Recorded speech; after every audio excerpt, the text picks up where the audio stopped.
featuring new announcements, gameplay. Okay, versuchen wir es nochmal. Studios of all sizes direct to game enthusiasts. All of you guys. Theoretisch sollte das jetzt We funktionieren. will continue the movement today, starting with a few announcements, exclusives, and premieres, and then connect with our friends at Wholesome Katze ist noch Direct nicht to da. share the latest and greatest cozy games that will give you the warm and fuzzies all over your body. Before we get started, though, we have to give a huge shout out to our sponsors, and this is quite a mouthful.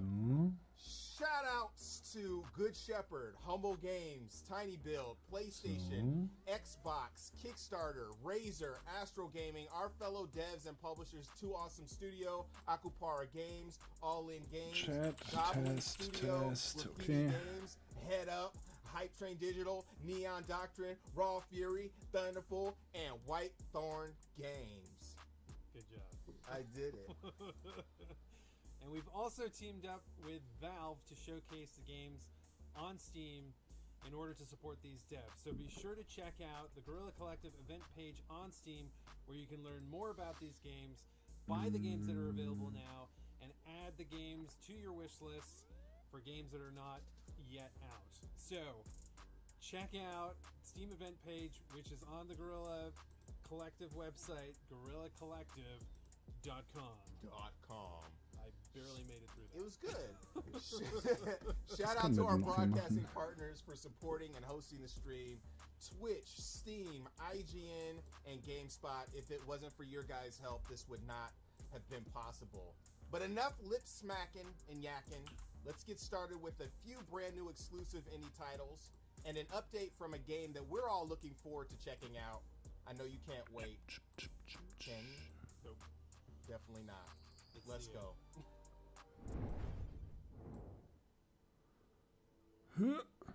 Hi everyone, I'm Gina, Community Manager at Linthworks. We are so excited to be able to show you this gameplay sneak peek of Aragami 2, our second game, arriving September 17th on PC, Xbox One and Series, PlayStation 4 and PlayStation 5. Aragami 2 is a third-person stealth game where you play as an assassin with the power to control the shadows. So, ich schaue aber nur nebenbei. Also erwartet bitte keine abendfüllende Unterhaltung. Wir machen heute Abend einen Stream zur Ubisoft-Geschichte. Ubisoft Forward. Das sind dann wieder ich und Raphi. Dann mache ich mich auch wieder hübsch. Und er hoffentlich auch. Mit Anzug und allem Schnickschnack. Jetzt saß ich nun gerade eben am PC und habe mir die Sachen angeschaut. Da dachte ich, da kannst du auch den Stream anmachen. Ich warte noch auf einen Besucher für oben links in der Ecke. Ist leider noch keiner da. Und wenn ihr Bock habt, könnt ihr gerne in unseren Discord kommen, den ich da unten noch gelinkt habe. Und wenn ihr lieb seid, gehe ich auch in den Voice-Channel, dann könnt ihr hier noch mitquatschen, wenn ihr möchtet.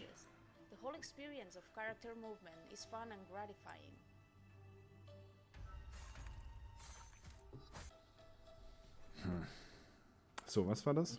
Aragami? Special stealth covers, so now the character can interact with the special props, like tall grass, bushes and other vision occluding areas. War das erste nicht 2D? Oder verwechsel ich jetzt Spiele?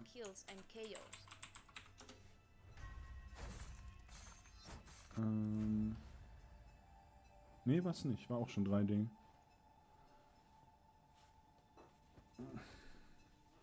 As for the shadow powers, we maintain some of the original ones and added a bunch more, as well as abilities and items.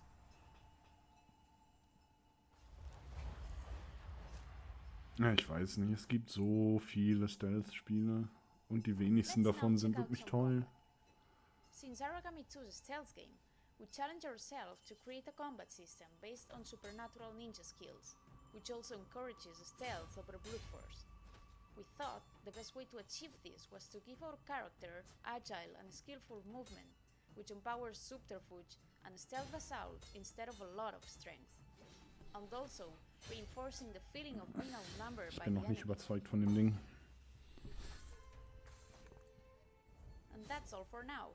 Thanks for watching, and we hope to have you embarking on this journey on September 17th.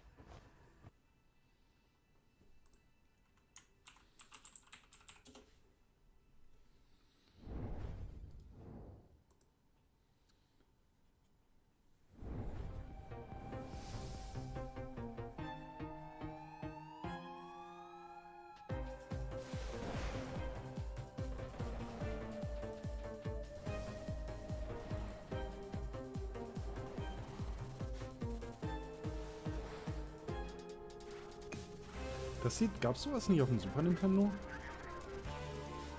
Nicht Firefighter, ist ein anderes. Ich weiß nicht mehr, wie es hieß.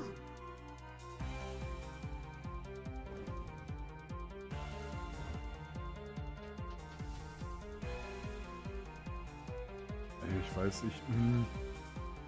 Das sind mir zu viele Stile, die da ineinander clashen, glaube ich.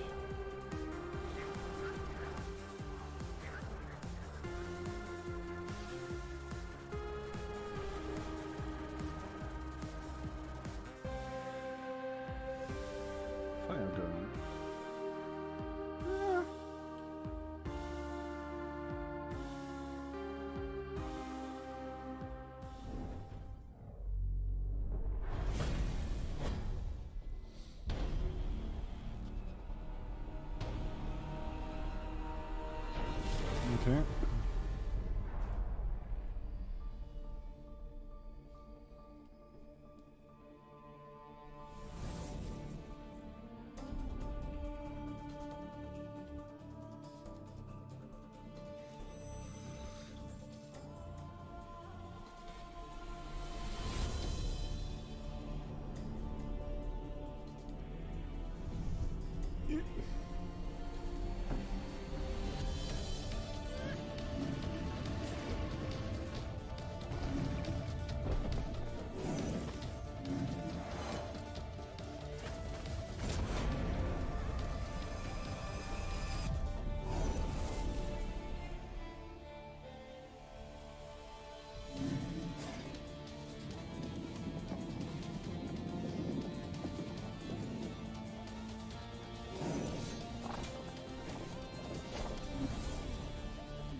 Hack-and-Slash Twin-Stick-Shooter in was aussieht wie ein Metroidvania. Finde ich jetzt nicht so schlecht.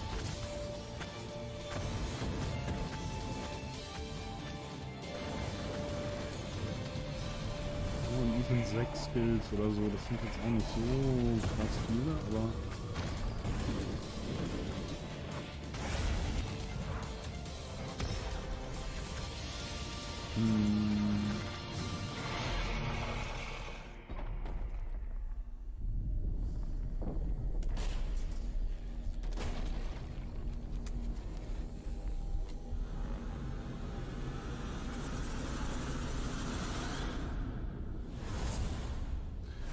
Batora, das Design ist ganz cool. Das gefällt mir ganz gut eigentlich. Hoppa. Entschuldigt den Quietschestuhl.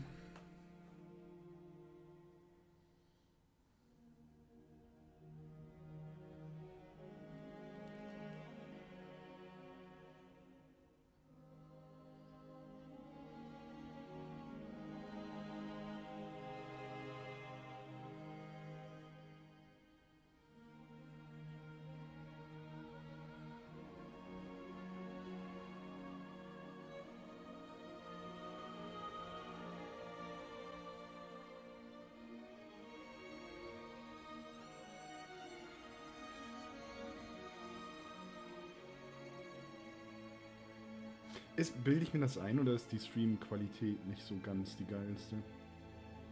Ist das weil Twitch?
Grime.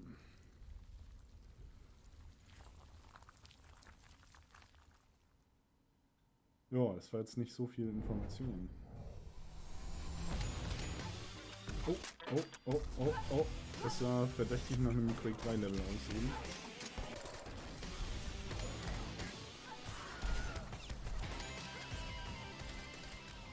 Hello, my name's Josh Sullivan and I'm a designer on BPM Bullets Per Minute. BPM is a roguelike rhythm first-person shooter game where all of your actions and the actions of your enemies are tied to the beat of our epic rock opera soundtrack. Everything you do in BPM is tied to Das the wurde beat doch of auch the schon mal music. vorgestellt, oder This nicht? includes shooting and reloading your weapon. Das kommt mir auch bekannt vor. See how satisfying that sounds? Your goal is to reach the end of our procedurally generated dungeons, collecting different weapons, abilities, and items each time you play. These weapons and abilities can radically alter the way you play, making each playthrough unique. As the enemies are also tied to the beat of the music, fighting them can become an epic rhythm battle, making you, the player, feel like you're taking part in the soundtrack itself through your actions. Clearing each room will reward you with loot.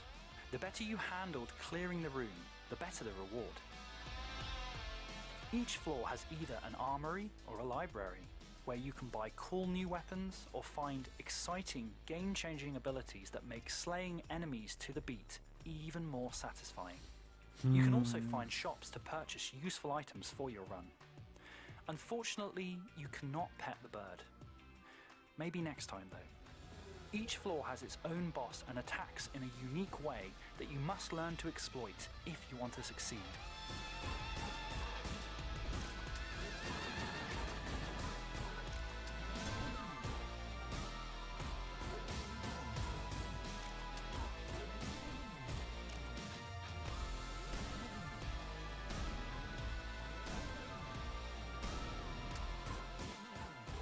Finishing off a boss is a dramatic musical crescendo that you, the player, are in full control of executing.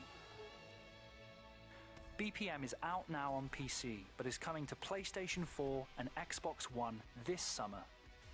We can't wait to see you slay the hordes of Helheim to the beat.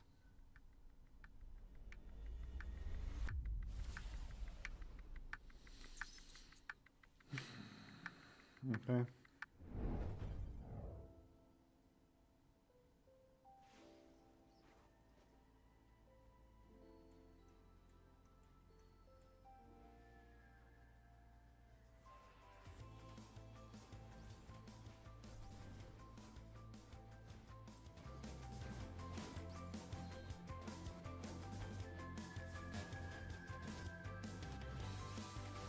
Das sieht nett aus.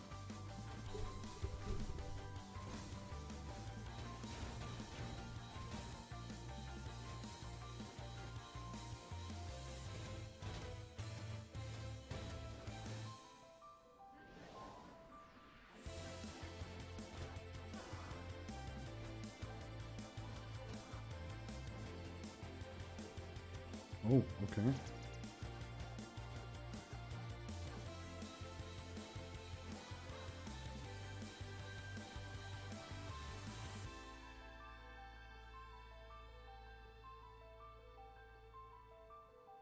Akatori.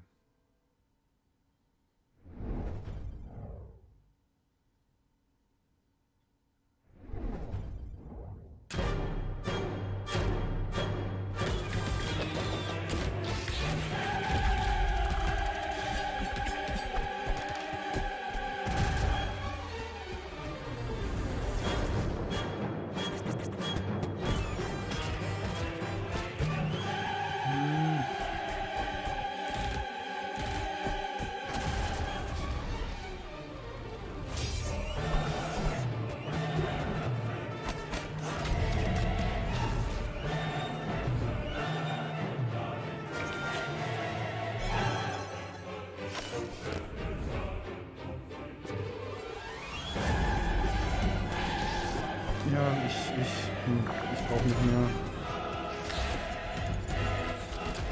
2D, Baller, Roguelikes. Sorry. Hello, I'm Saul Davison. And I'm Hannah Lee, and we are Hi, Humble Hannah. Grove. Okay, das sieht schon mal ein bisschen besondereres aus.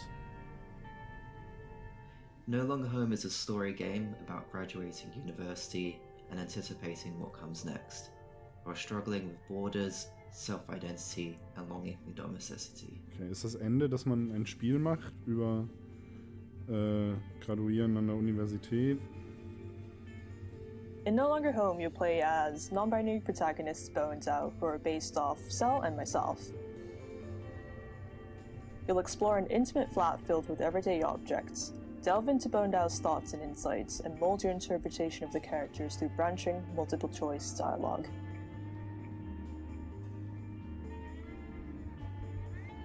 The events in this game are based off our own experiences, Ach nee. and many of the characters and stories are based off people we know in real life. Echt? At the time, we were feeling disillusioned with education. Disoriented and not sure what to do next, Bo and Al try to figure out their place in the world. Das, ja. Das sieht cool aus, aber das Setting ist mir echt ein bisschen zu... Ich weiß nicht. Zu Depri und ein bisschen zu pretentious. Weißt du, wenn du ein Spiel darüber machst,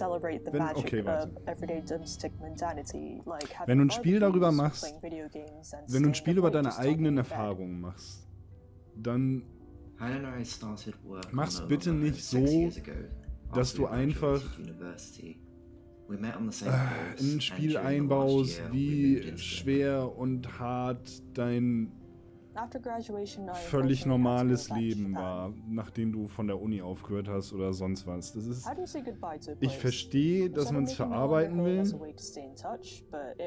aber warum sollte mich das interessieren? Das mag jetzt super, super hart klingen, aber ich verstehe es nicht ganz.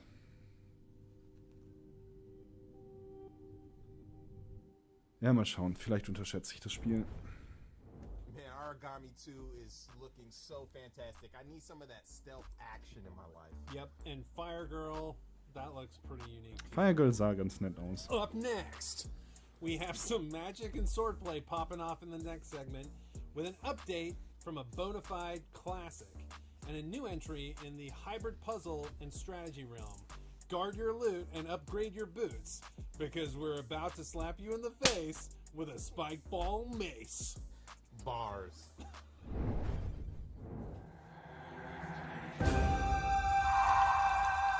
Okay.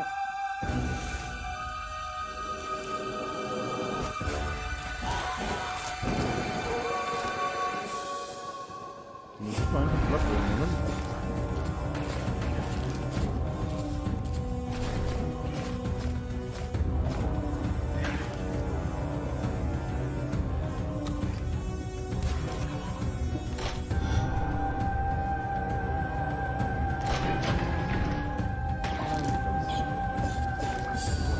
Laut. Warum wechseln die denn so krass in der Lautstärke da?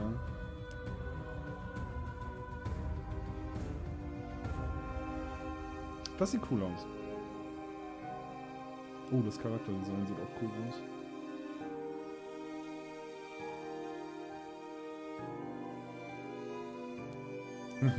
Sehr Bloodborne-ig.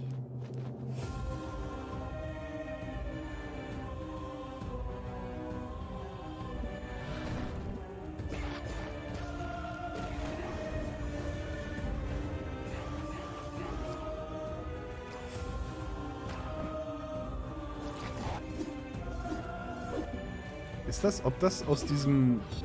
Gab's nicht mal so ein Hobby 2D Bloodborne Remake-Ding? Jetzt frage ich mich, ob das daraus entstanden ist. Ich hab's leider nicht gespielt.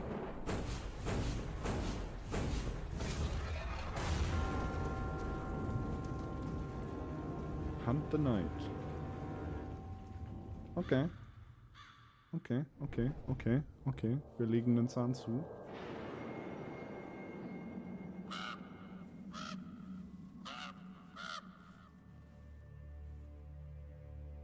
Morteschka.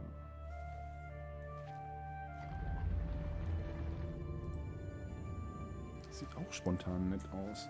Wer ist denn Morteschka? Kleines Indie-Studio aus Perm in Russland.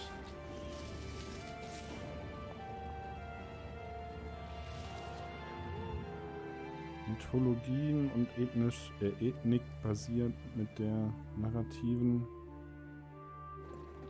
Achso, mit Narrativen und Welten, unterstützt von historischen Fakten und Folklore. Black Book.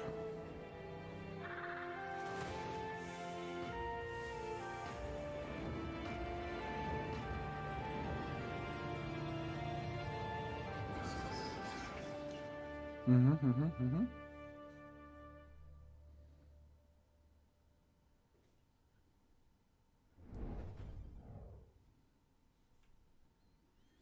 World Premiere.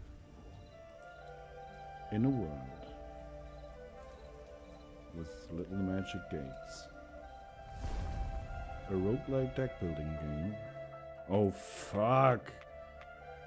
Das hat ja alles, was ich nicht leiden kann. Roguelike und Deckbuilding und Connect 5 oder wie das heißt. Oh, bitte sag mir, dass da auch noch ein bisschen Tower Defense drin ist. Und vielleicht Dota.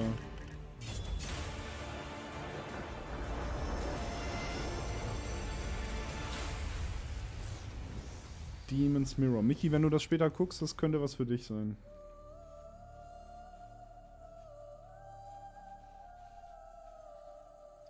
Oh mein Gott. Ich glaube, ich habe mir die falsche Konferenz für meine Spielevorlieben... Oh nein. Oh doch, Cryptic? Warte, was? Ach, Neverwinter. Ach stimmt ja, die machen Neverwinter.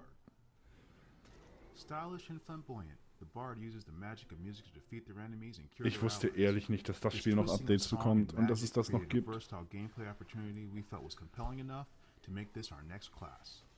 Whether dazzling their enemies with dancing lights, weaving in and out of the fray, or conducting a frenzied symphony of combat. Ja, habt ihr schön bei Herr der Ringe online nachgeschaut. No matter what is needed, a bard is always ready to take center stage and perform. And when the day is done, oh, ich dachte schon, jetzt macht Cryptic ein neues Dungeons and Dragons Online oder so, aber ich habe Neverwinter völlig vergessen.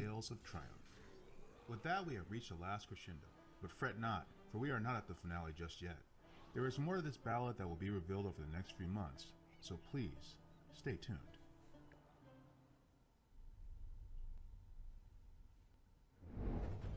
Ja, von mir aus.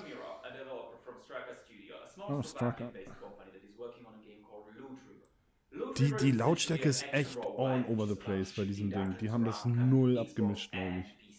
And I would like to show you a new gameplay video which shows you the controls of the game, a procedural generation used in the game, shows you some areas, bit of combat, and perhaps a new thing or two that you didn't see in the trail.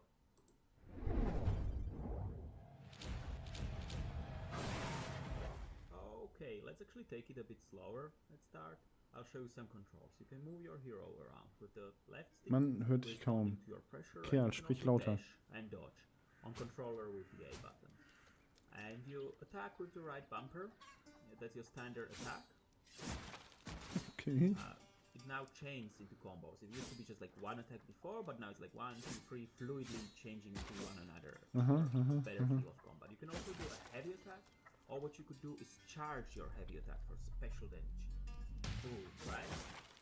And there are many different weapons in Loot River, and each is useful in different scenarios and has different properties, and you can do different stuff with it. Oh, ist das ein Roguelike?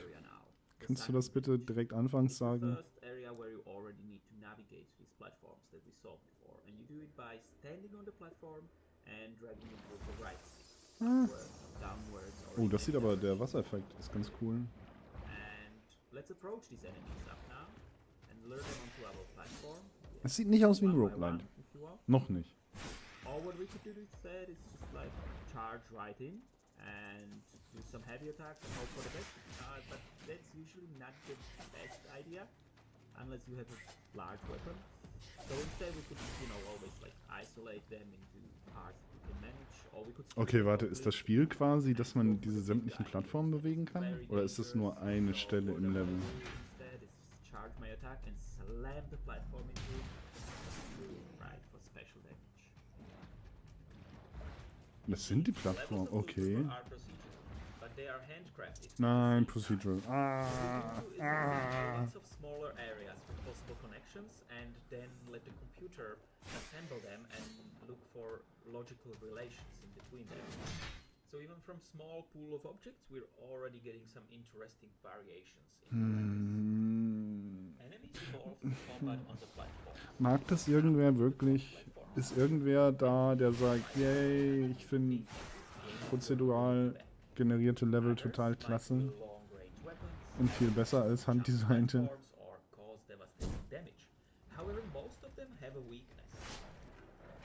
Da hätte man halt richtig coole Puzzle und so weiter machen können mit der Mechanik, aber das geht wahrscheinlich nur bedingt, wenn es prozedural ist. Wäre jetzt so mein Gedanke.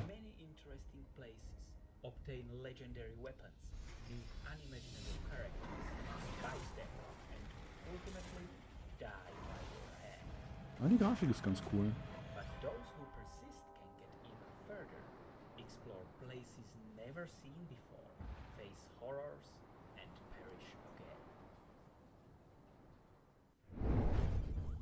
Loot River really has me intrigued. I really like what they're doing with the combat and the Tetris-like platforming elements. So cool. Yeah, and Demon Mirror has really great sound.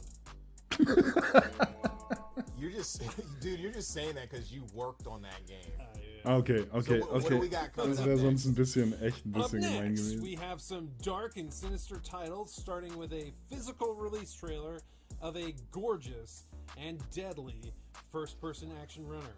Then we're jumping into a spoof on a beloved stealth classic and ending it with an exclusive trailer from our friends at Raw Fury.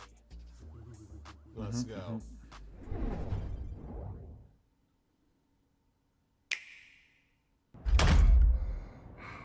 Oh, Ghost Runner. Oder? Ja.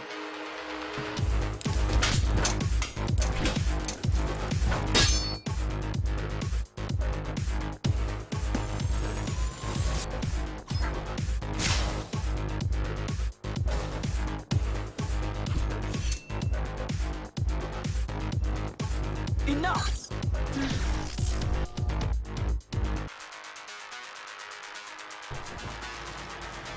I'll handle things from here on.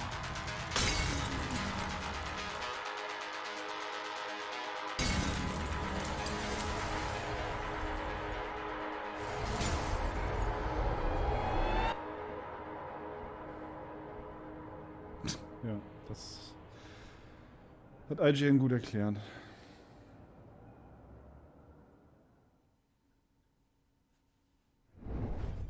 On tae o dedaver. O crautari abridi, e res fineti. Uzul adi oscaridue.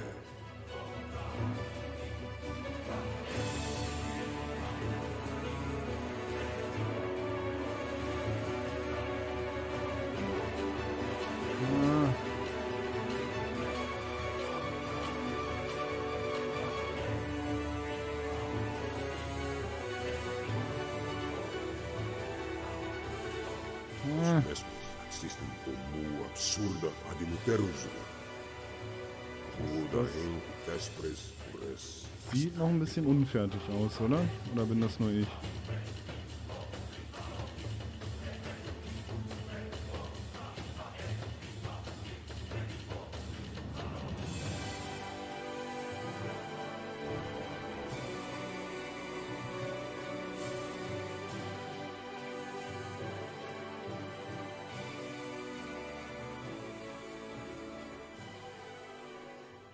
Uzul adi oscaridue. Orcotesco. Veco mu borigi grenda, dineas rapado aximis, euc veco centunio oxistinde. Oh no!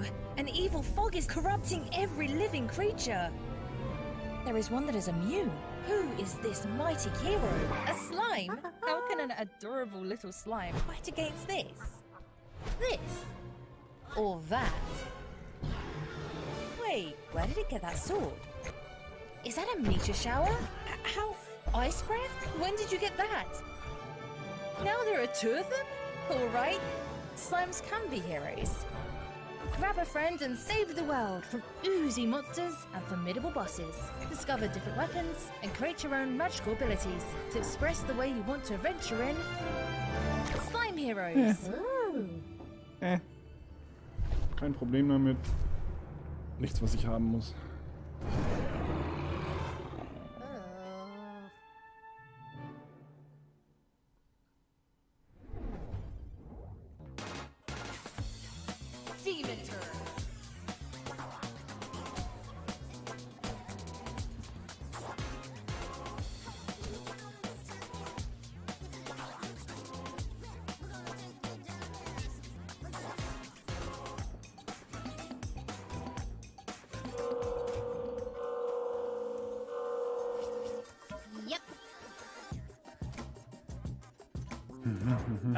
I'm so excited we could finally announce PS4 and PS5. There's a lot of platforms. Oh yeah, PS4, PS5, Xbox One, Xbox Series X, Nintendo Switch, Steam, Epic Game Store. Oh. Basically, you'll be able to play Demon Turf anywhere. Yep. But what is Demon Turf exactly? Well, Lucy, take it away. Sure. So her goal is to take on the Demon King, who pretty much owns his place. Tall order, right? And apparently he's been challenging her for a while now. Her best friend Midgie is also part of this epic quest. But enough of all that. Let's check out some gameplay, yo! Sizzle real time.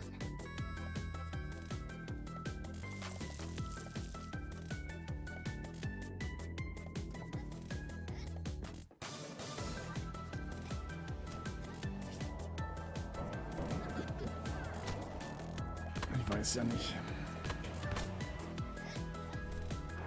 Beavis' moveset in Demon Turf has a lot of depth. Yeah, for sure. It's all about combined moves to feel badass. Das Springen sieht merkwürdig aus. Das Springen sieht nicht aus, als hätte es... Da fehlt irgendwie der Impact. Things really heat up though Macht das once you Sinn? unlock the turf moves. Oh yeah, yanking enemies around, rolling down highways, soaring through the skies. Combine it all and you get to see runs like these from our incredible speedrunning community. It still blows my mind every time. Mm-hmm. Beginner or pro, we hope to see you pull off some of these moves when Demon Turf releases sometime later this year.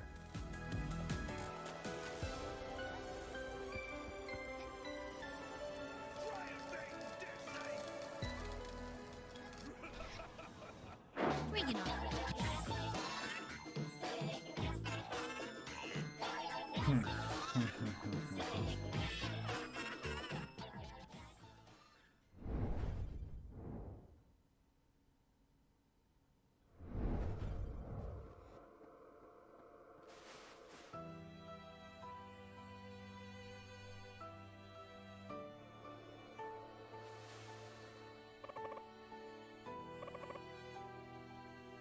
Das sieht besser aus.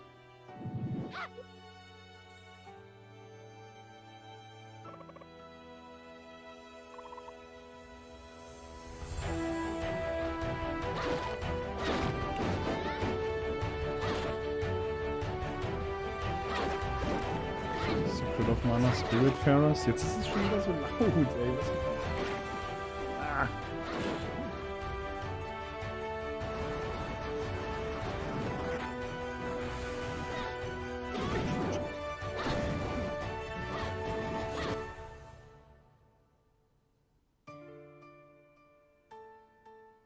Of Spirits. Das gefällt mir. Das muss ich mir aber merken. Das gefällt mir tatsächlich ganz gut bisher. An Epic.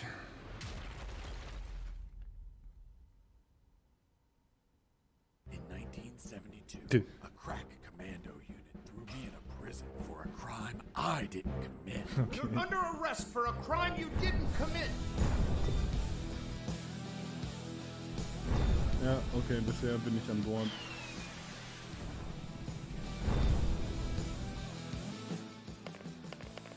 Hey, a coin. Hey, buddy, I have no paper. Here you are. You saved my ass, literally. You stole a one-eyed man's patch? That patch turned out to be handy to create a lethal weapon. What were you gonna shoot? Pebbles? Depleted uranium balls.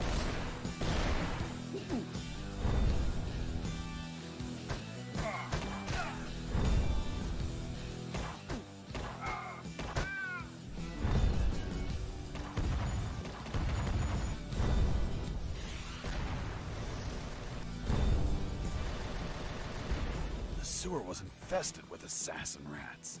Felt like I was a huge chunk of cheese. Who's there? Damn cat. Who's there? Another cat!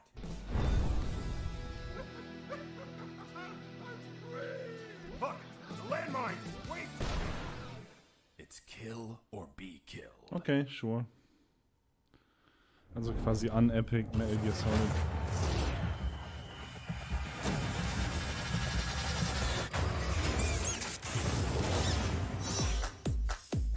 Okay, okay, okay.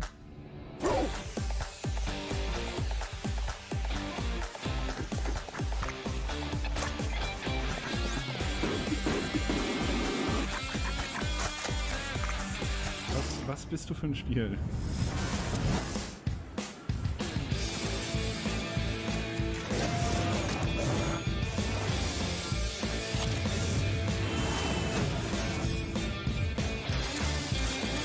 Kartenspiel?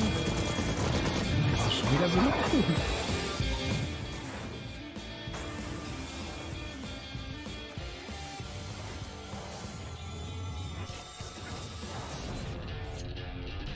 Okay, ich bin interessiert.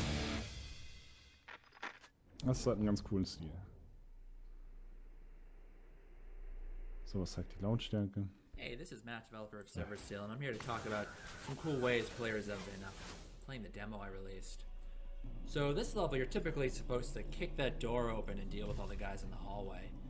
But players found a way to use the arm cannon to carve a hole to the left of the door like you saw. Alter, kannst du anfangen zu erzählen, was für ein Spiel das ist, bevor du mit irgendwelchen wilden... A player did this cool thing where they throw their weapon down the hallway and then fight through the hallway. Okay, By the also time super you're at the hart. end of the hallway, you're low on ammo or you're out of ammo, Oder was? and you have a loaded weapon ready to go. When I first saw that, it blew my mind. Ja. Players have been doing cool stuff with manipulating AI. Niemand So you saw I versteht just got irgendwas wrecked von dem, taking was down du that door. sagst, wenn du nicht vorher But klar machst, was if für ein I Spiel use das ist. the audio perception of the AI to Mein kick a wall, lure Freund. them over. You can set up ambushes. That's really useful in the harder difficulties where, in the hardest difficulty, one shot kills you. So that's been a really useful technique. Ach ja, dann. There's one stunt in the game that I didn't actually include in the tutorial, and that's the ability to jump and kick off walls. And on my Discord, players have been sharing really crazy footage where in rooms like this with a really high ceiling, they are jumping and kicking off enemies to get loads of airtime they can use to get really stylish kills. In the arcade mode, you get points for stylish kills, and getting that airtime and killing enemies upside down really can rack up your score. I didn't expect players would figure out more advanced stunts like this, but there's a lot of really cool footage of players doing stuff like that. I've been really thrilled with how players figured that out. Okay. And in one last clip, you could see some content that wasn't. Ist das Spiel schon lange raus? Players asked for enemy outlines. Jeder kennt's, nur ich So you nicht. can see I've added them here. And players asked for a double shotgun, which you see I'm rocking right now. I hope you enjoyed this preview of Severed Steel. It's slated for PC release late summer of this year.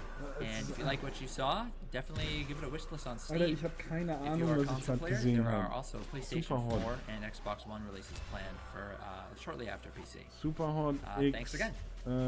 Wie heißt der Mist? Der 2D-Türklopper. Hotline Miami. Und das ist wild geraten, weil du mir nichts gesagt hast über dein Spiel. Oh, das hatten wir ja gestern schon. Stable sieht ganz nett aus. Ich war erst noch nicht so ganz überzeugt, aber im Game Pro Discord, glaube ich, wurden dann ein paar Vergleiche gemacht, bei denen der ganze Stil schon ein bisschen mehr Sinn gemacht hat. Und die Vorlagen kannte ich alle nicht. Möbius und solche Geschichten nie gehört vorher. Aber das trifft es tatsächlich alles ziemlich 1:1.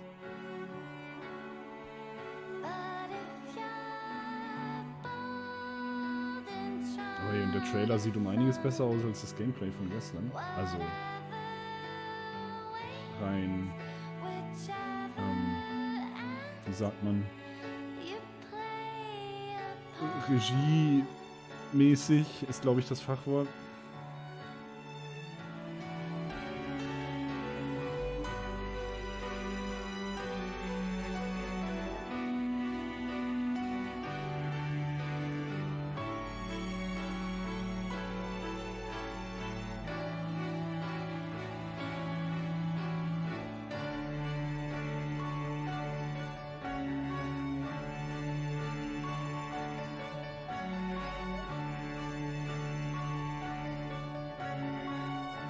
Wie lange geht denn der Spaß hier überhaupt?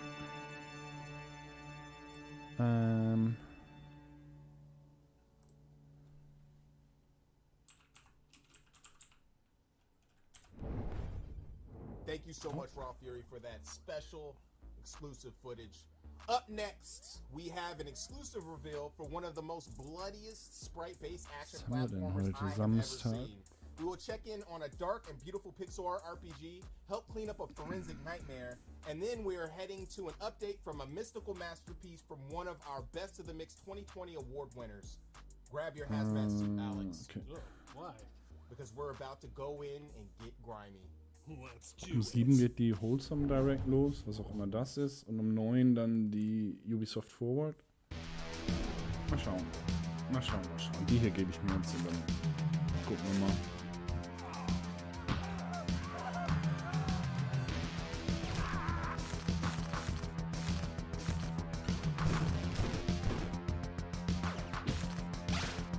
Okay. Das ist wieder nicht so ganz mein Stil, glaube ich.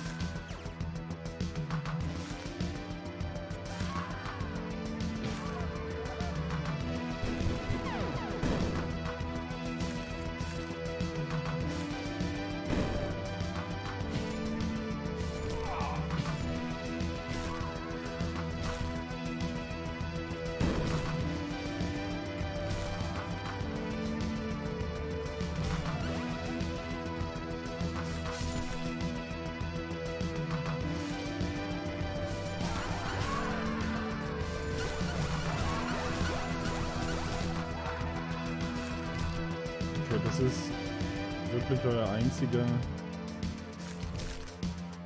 Okay, von mir aus.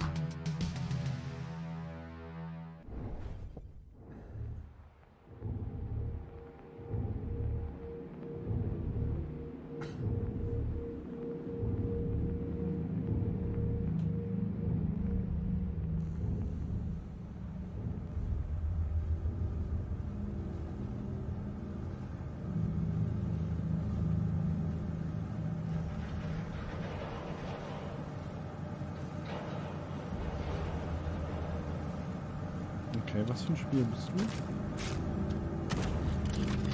Ein Fallout? Fallout 1-like? Mit Echtzeitkampf? Oder was?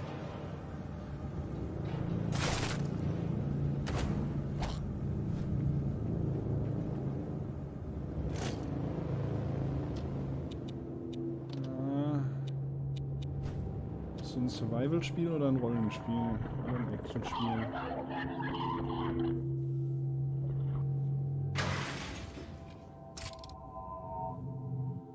Okay, dann sag's mir nicht. Auch gut.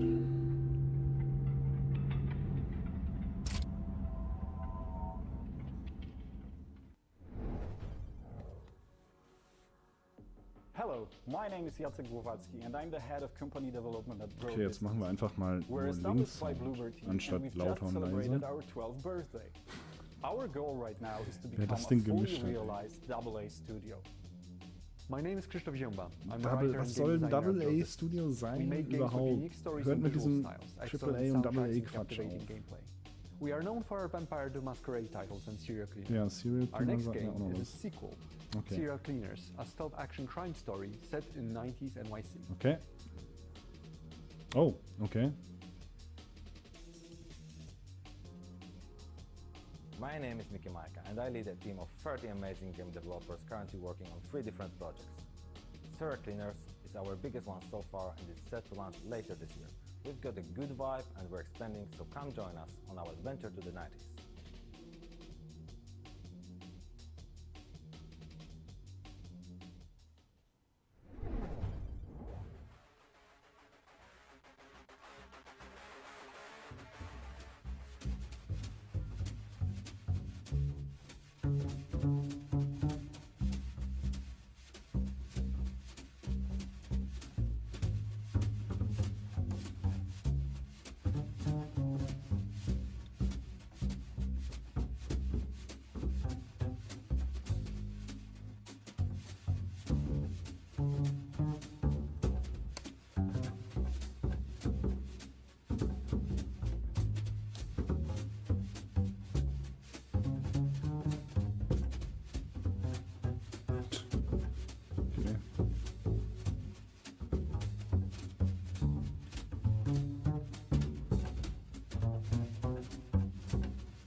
Sure.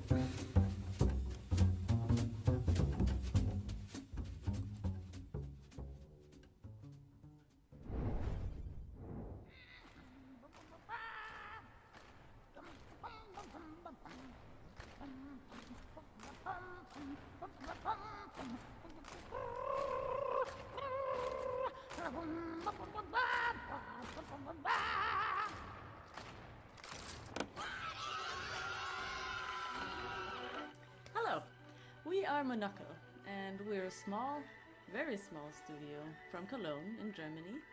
And what you see before you is our very first game, a cinematic platformer called White Shadows.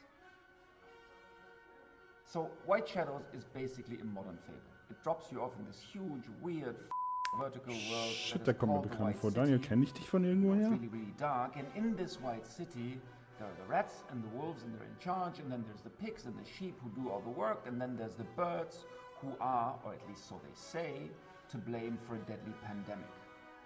Oh, das. And then there's you, little raven girl, trying to change all that. So basically, this game is not really a puzzle platformer, it's more of a trip. It kind of drops you off in this really weird world, and if you imagine inside in Tim Burton having a really mean, weird little baby born in 1984, then you'd have this game. It's black and white, it's dark, it has to do with a lot of stuff that is in our world today. Okay. And it's also really entertaining. Ist es We, as the developers, think that's really funny, but people who've played it tell us that it's really, really dark. So, you be the judge of that.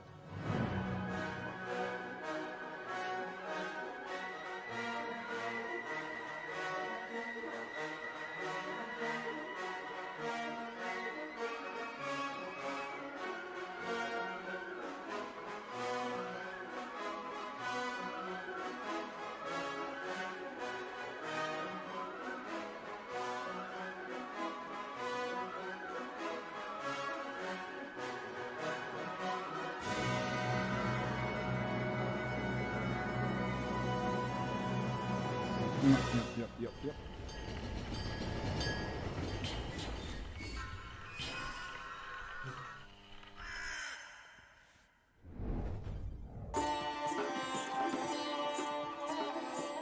माँ दुर्गा, मुझे आपकी जरूरत है।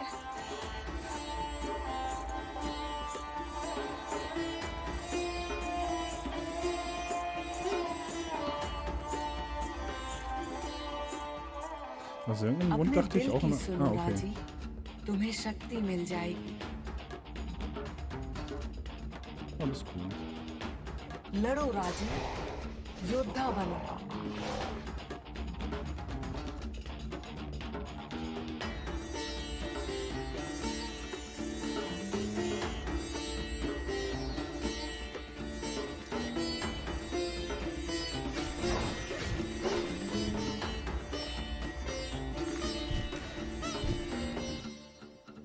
Ja, sieht immer noch gut aus. Wer hätte es gedacht? Shout out to Raji. Congrats on winning Best of the Mix 2020. Such an awesome studio out of India, you know. Also, Bats is looking mad slick, if I don't say so myself. You know what I mean?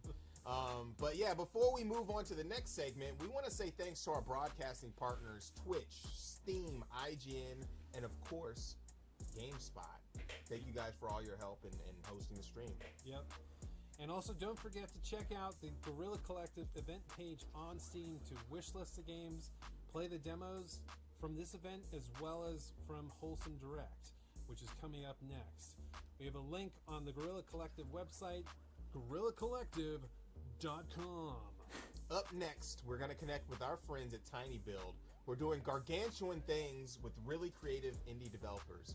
Let's creep around the corner and say hello to our neighbor devs working with Tiny Build to peep what they have cooking up. Word. Ja, ist so gut.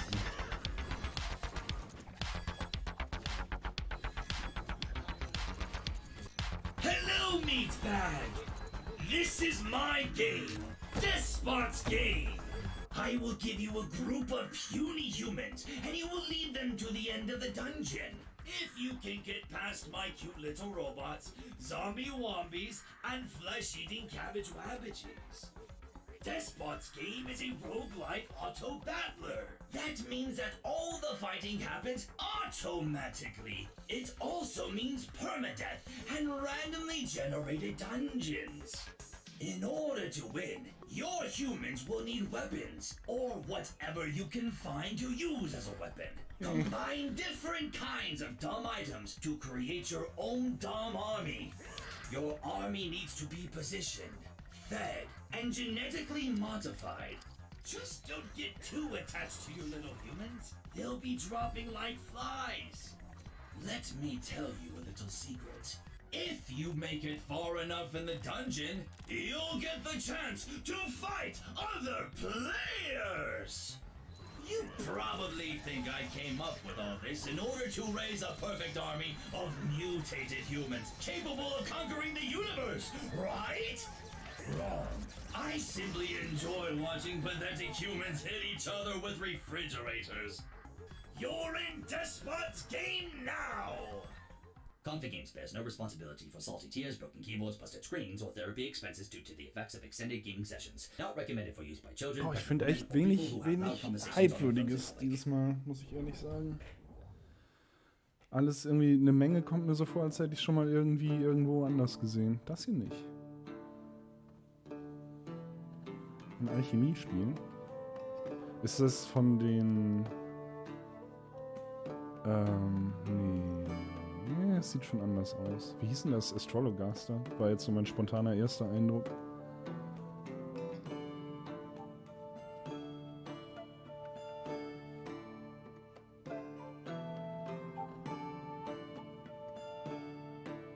Okay, man hat einen Alchemie-Store. Und muss man Probleme lösen der Leute? Es sah eben so aus, aber jetzt bin ich nicht sicher. Potion Craft. Ach, das von Tiny Build auch? Okay. Okay.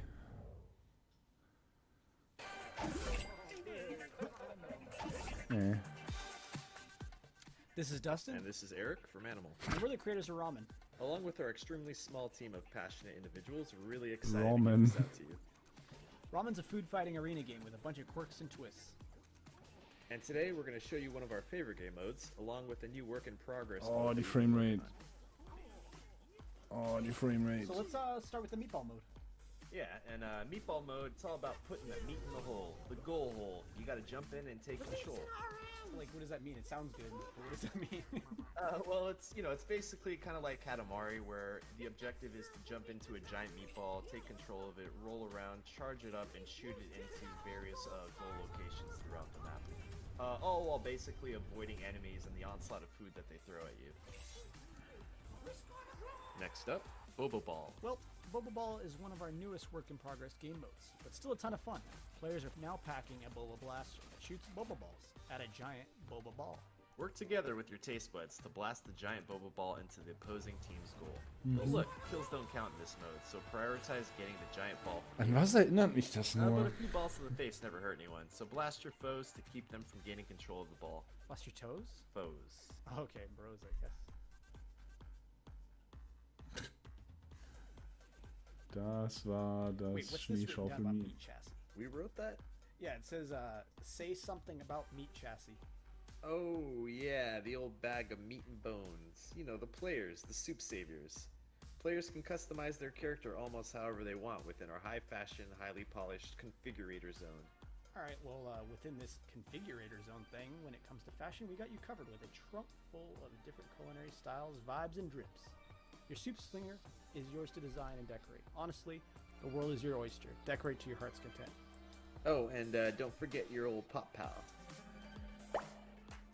I think it's time we wrap it up here. Yeah, good idea. Thanks for tuning in to watch our video and giving us the opportunity to talk your ears off about ramen. Pretty excited about it.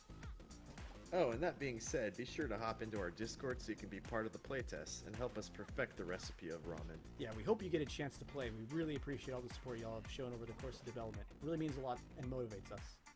Bye. Thanks for stopping by.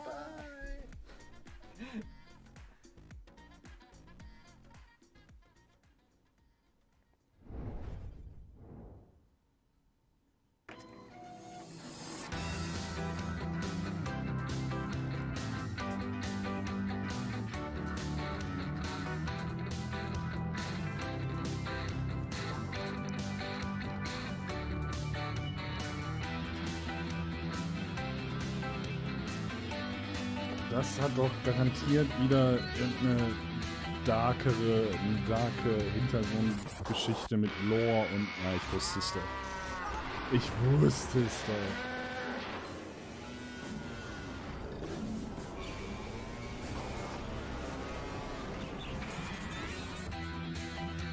Ja, so ein YouTube-Spiel.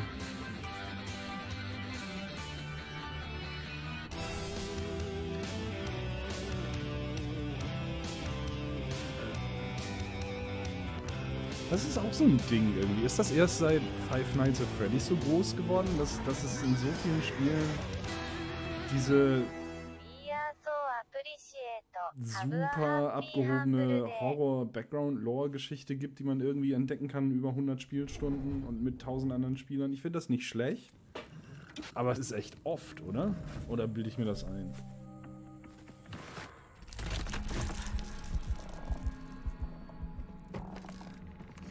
Okay, was bist du? Hello Neighbor?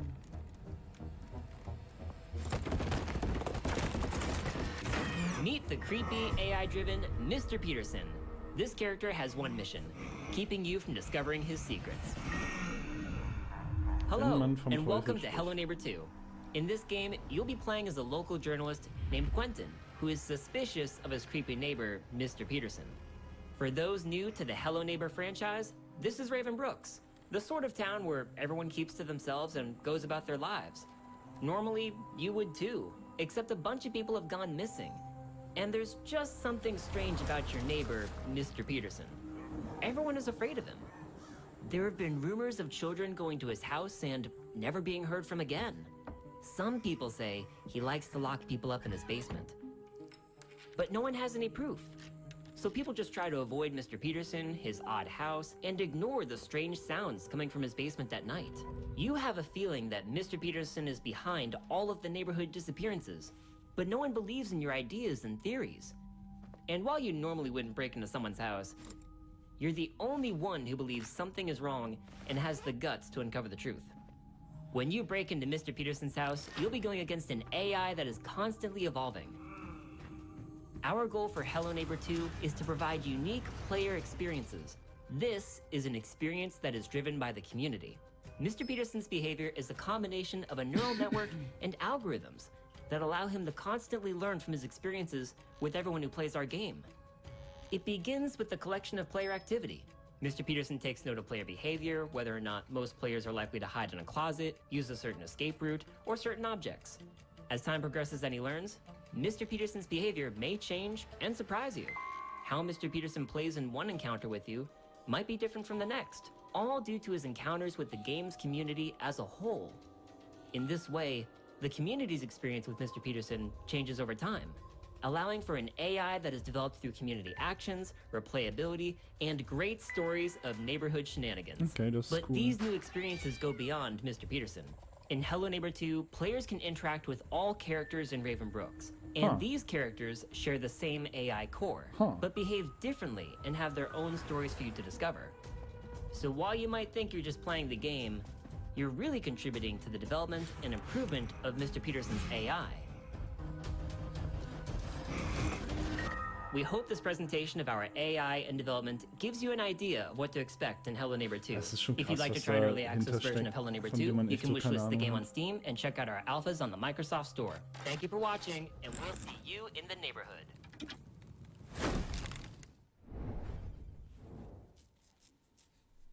Ahoy, sailors! Not this again. Trash Sailors Pirate Guide. Every pirate knows that the real treasure is friendship. Just kidding. It's trash. I love you, trash. It's everything.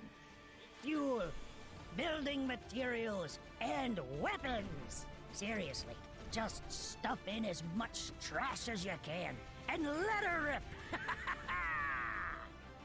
Just remember, this raft is your only home. Take good care of it, and if anyone dares set foot here, hit them with all you got. Too many greedy lovers want to get their hands on our marvelous, beautiful trash. Defend it to your last breath, and steer carefully. Oh, and don't forget to fix anything that breaks. Ah, scurvy bilge-sucking son of a seagull!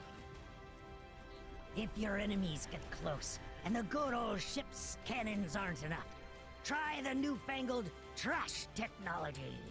You have countless aces up your sleeve. Use anything you get your hands on. They want to steal our trash? Let them try. We'll hit them with everything we got.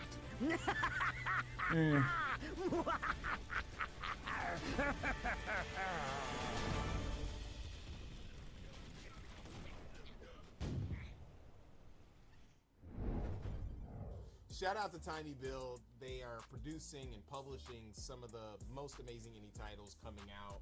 Ramen is looking real fantastic. Yep.